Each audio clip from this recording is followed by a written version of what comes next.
Hello and welcome to the CS++ video series where I attempt to make computer science and related topics as accessible and available as possible. In this episode, I want to briefly mention open source and GitHub. Now, this video is in the 101 series, and I do recommend that you watch all the videos in the 101 series before moving on to the 201 videos. Open source software. You've possibly heard this before, and you've probably heard of GitHub if you're finding yourself interested in programming. And this is the idea. If I am a coder or a programmer, or perhaps I am coding, what am I doing? What do all of these things involve? They involve generating something that we call source code.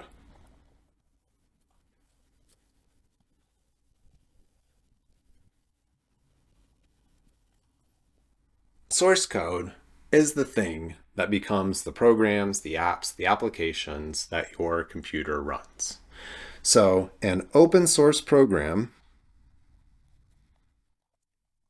means that the code to your app is available. Now, there are many different philosophical, legal, economic reasons why people might go down the road of making code open source, such as everything should be free. This is a philosophy that some people have, and therefore they support open source. Or economics, such as by making it open source, other people can help me and they lighten the load on my development effort. Or perhaps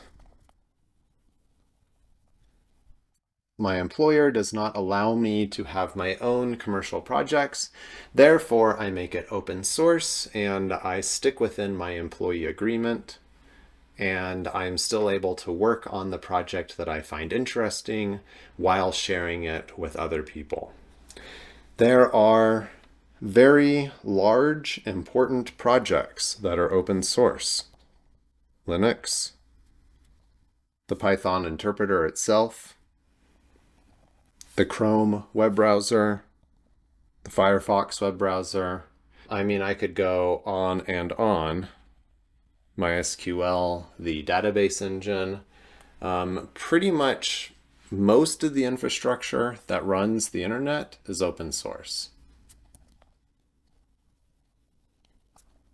Okay, so that brings us to GitHub, and why did I mention GitHub?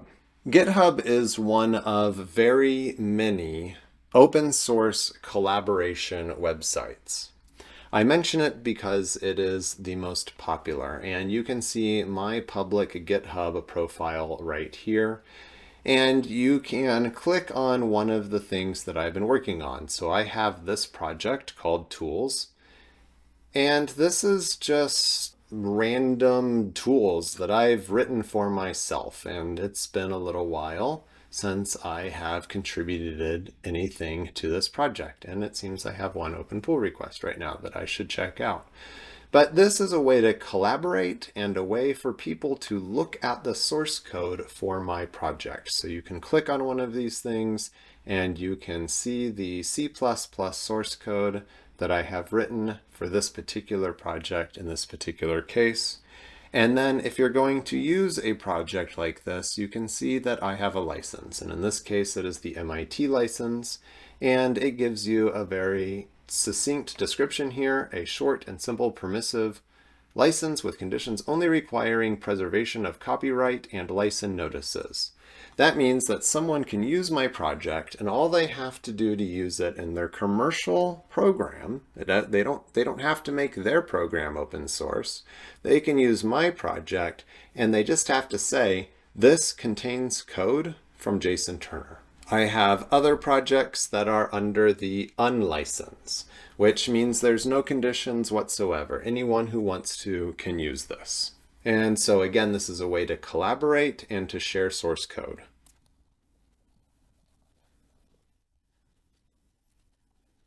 There are many others. There's GitLab, there's Bitbucket. And the project that started all of this a very long time ago now, SourceForge, for the collaboration of open source projects.